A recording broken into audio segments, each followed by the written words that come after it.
SRMPR global ரயில்வேஸின் சென்னையிலிருந்து சீரடிக்கு மே மாதம் 9ஆம் தேதி 5 நாட்கள் ஆன்மீக சுற்றுலா. முன்பதிவுக்கு 8008000800. IJK நிறுவனர் டாக்டர் பாரிவேந்தர் தன்னால் என்ன சாதிக்க முடியும் என்பதை முன்பே அறிந்து அதனை தழுவி செயல்படுபவர் என இந்திய ஜனநாயக கட்சியின் பொருளாளர் ஜி ராஜன் புகழாரம் சூட்டினார். சென்னை கிண்டியில் SRM தொழில் குழுமத்தின் ஒரு அங்கமான ரெமடா பிளாசா நட்சத்திர விடுதியில் இந்திய ஜனநாயக கட்சியின் பொருளாளர் மற்றும் மூத்த வழக்கறிஞர் பார்கவ ரத்னா ஜி ராஜனின் 90ஆம் ஆண்டு பிறந்தநாள் நிகழ்ச்சி நடைபெற்றது.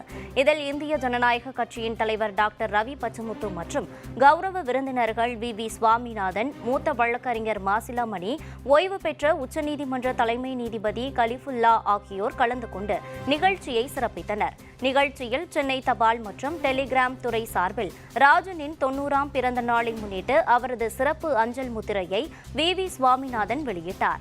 நிகழ்ச்சியில் உரையாற்றிய ஜி ராஜன், டாக்டர் பாரிவேந்தர் தன்னால் என்ன சாதிக்க முடியும் என்பதை முன்பே அறிந்து அதனை தழுவி செயல்படுபவர் என பாராட்டினார்.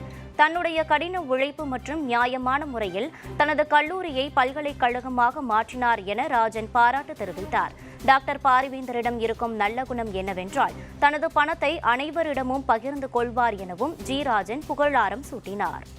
இந்த நாள் எப்பொழுது வரும் என்று பாரிவேந்தர் காத்து கொண்டிருக்கிற இந்த நேரத்திலே நேற்று இரவு ஒரு சிறிய உடல் சோர்வு, அவர்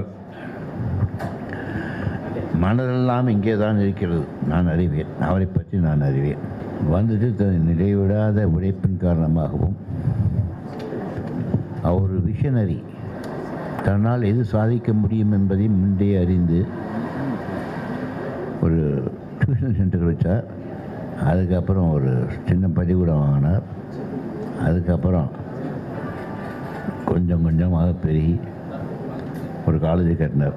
ஒரு நிமிஷம் வேஸ்ட் பண்ண மாட்டார், அங்கேயே இருப்பார்.